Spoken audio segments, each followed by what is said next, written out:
आज हम डिस्कस करेंगे इम्पोर्टेंट करंट अफेयर्स ऑफ 9 जुलाई 2020 जो गवर्नमेंट एग्जाम के लिए काफ़ी इम्पोर्टेंट है। आपने अभी तक अगर जी टीवी एजुकेशन एंड एग्ज़ाम का चैनल सब्सक्राइब नहीं किया है तो प्लीज़ सब्सक्राइब कर लीजिए, क्योंकि हम हर रोज़ इम्पोर्टेंट करंट अफेयर्स आपके सामने लाते रहेंगे। तो चलिए अब शुरू करते हैं। कैबिनेट ने कृषि अवसंरचना कोष के तहत वित्त पोषण सुविधा के केंद्रीय क्षेत्र योजना को मंजूरी दी। प्रधानमंत्री नरेंद्र मोदी की अध्यक्षता में केंद्रीय मंत्रिमंडल ने कृषि इंफ्रास्ट्रक्चर फंड के तहत एक नए पैन इंडिया सेंट्रल सेक्टर योजना को मंजूरी दी। योजना का मुख्य उद्देश्य फसल उपरांत प्रबंधन के लिए व्यवहार्य परियोजनाओं में निवेश के लिए एक मिनिमम लॉन्ग टर्म गैप की सुविधा प्रदान करना है, जो ब्याज सबवेंशन और वित्तीय सहायता के माध्यम से इंफ्रास्ट्रक्चर और सामुदायिक खेती की संपत्ति है। सरकारी भूमि के अतिक्रमण को रोकने के लिए उपग्रह प्रौद्योगिकी का उपयोग करने के लिए ओडिशा पहला राज्य है। मुख्यमंत्री नवीन पटनायक ने Bhubaneswar land use intelligence system का अनावरण किया, जो उच्च रिजोल्यूशन उपग्रह इमेजरी का लाभ उठाकर ओडिशा में सभी सरकारी भूमि में परिवर्तन की निगरानी करेगा। इसके साथ सरकारी भूमि की सुरक्षा के लिए अंतरिक्ष प्रौद्योगिकी और कृत्रिम बुद्धिमत्ता का उपयोग करने वाला देश का पहला राज्य बन गया है। इसका उद्देश्य ओडिशा की राजधानी भुवनेश्वर में सरकारी भूमि के अतिक्रमण को रोकना है। इसके कुछ महत्वपूर्ण बिंदु भी हैं। Bhubaneswar land use intelligence system Bhubaneswar सभी सरकारी जमीनों का एक भू टैग भंडार है। डिटेक्शन नई तकनीक शुरू की गई है, क्योंकि पता लगाने और प्रवर्तन के वर्तमान तंत्र में पर्याप्त पारदर्शिता और जवाबदेही का अभाव है। यह सरकारी भूमि पर होने वाले सभी परिवर्तनों का पता लगाने के लिए उच्च रिजोल्यूशन उपग्रह इमेजरी के माध्यम से बनाया गया है। एक वेब और मोबाइल आधारित समाधान है जो भूमि उपयोगों को बदलने के प्रयासों पर अलार्म बढ़ाएगा। BLUIS उच्च रिजोल्यूशन उपग्रह इमेजरी का लाभ उठाकर भुवनेश्वर में सभी सरकारी भूमि में परिवर्तन की निगरानी करेगा। यह मोबाइल एप्लीकेशन सरकारी भूमि पर किसी भी नए निर्माण के प्रवर्तन अधिकारियों को सतर्क करेगा।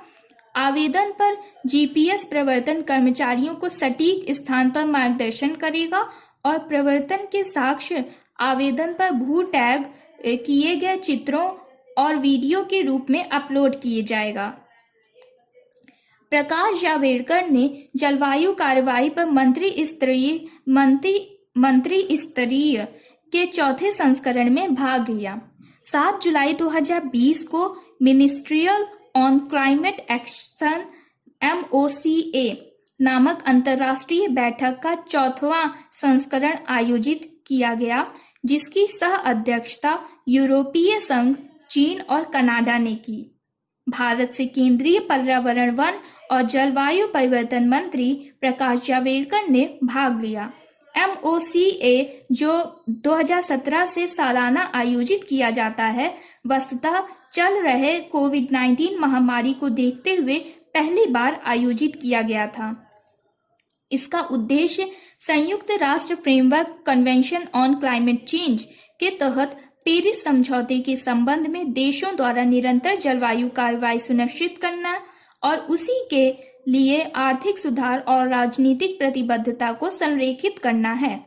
सत्र की अध्यक्षता यूरोपीय आयोग के कार्यकारी उपाध्यक्ष फ्रांस टिमरमन्स, कनाडा के पर्यावरण और जलवायु परिवर्तन मंत्री जोनाथन विलिकन्स और चीन के पारिस्थितिक और पर्यावरण मंत्री हुआंग रनकियू ने की। प्रतिभागी इसमें G20 मतलब ग्रुप ऑफ 20 देश के मंत्रियों और संयुक्त राष्ट्र जलवायु वार्ताओं में अन्य प्रमुख दलों सहित 30 से अधिक देशों के मंत्रियों और प्रतिनिधियों ने भाग लिया। जलवायु परिवर्तन से निपटने के लिए भारत द्वारा किए गए प्रयास 8,07,276 वर्ग किलोमीटर के कुल वन और वृक्ष आच्छादन के साथ भारत जो देश के कुल भौगोलिक क्षेत्र का 24.56% है, ने जलवायु परिवर्तन से निपटने के लिए निम्नलिखित प्रयास किए हैं। भारत ने 2005 और 2014 के बीच अपने सकल घरेलू उत्पाद यानी कि जीडीपी की उत्सर्जन तीव्रता में 21% की कमी हासिल की है, जिससे 2020 से पहले स्वैच्छिक लक्ष्य प्राप्त किया गया है। भारत की अक्षय ऊर्जा स्थापित क्षमता पिछले 5 वर्षों में 226% बढ़ी है, जो 87 गीगावाट से अधिक है। बिजली उत्पादन की स्थापित क्षमता में गैर जीवाश्म स्रोतों की हिस्सेदारी मार्च 2015 में 30.5% से बढ़कर मई 2020 में 37.7% हो गई है। भारत ने अक्षय ऊर्जा क्षमता को 2030 तक 450 गीगावाट तक बढ़ाने का आकांक्षीय लक्ष्य निर्धारित किया है।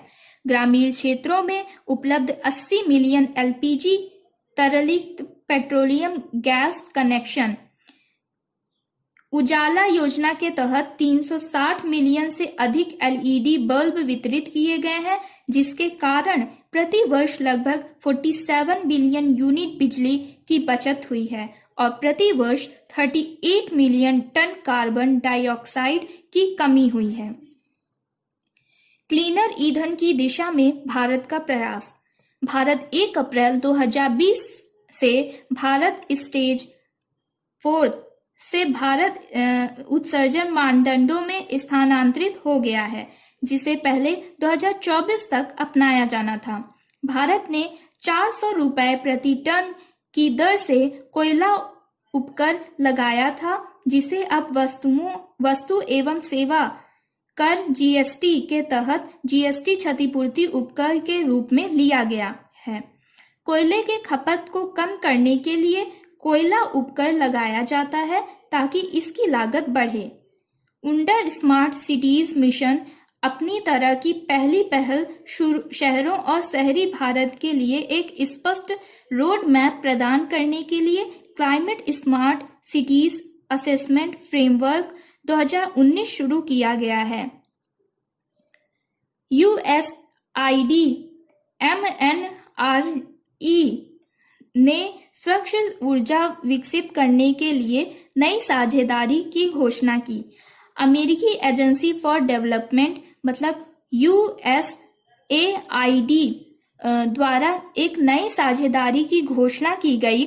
स्वच्छ ऊर्जा विकास के लिए यूएस इंडिया सहयोग बढ़ाने के लिए दक्षिण Asia group for energy SAGE और नई और नवीकरणीय ऊर्जा मंत्रालय MNRE का समर्थन किया।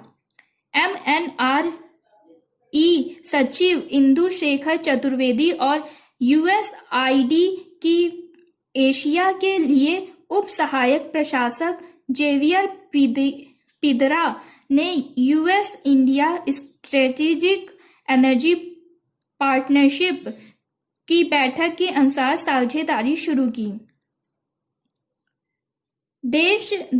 दक्षिण एशिया ग्रुप फॉर एनर्जी मतलब SAGE स्वच्छ ऊर्जा विकास पर उन्नत तकनीकी ज्ञान प्रदान करता है। SAGE भारत और पूरे दक्षिण एशिया क्षेत्र के लिए विज्ञान, इंजीनियरिंग और प्रौद्योगिकी की एक बिजली घर के रूप में कार्य करेगा। MNRE और इसके तकनीकी संस्थानों national institute of wind energy और national institute of biomass energy के साथ SAGE कंसोर्टियम ने स्वच्छ ऊर्जा विकास के लिए कई प्रमुख विषयों की पहचान की है। SAGE और USAID ऊर्जा विभाग की 3 राष्ट्रीय प्रयोगशालाएं शामिल हैं।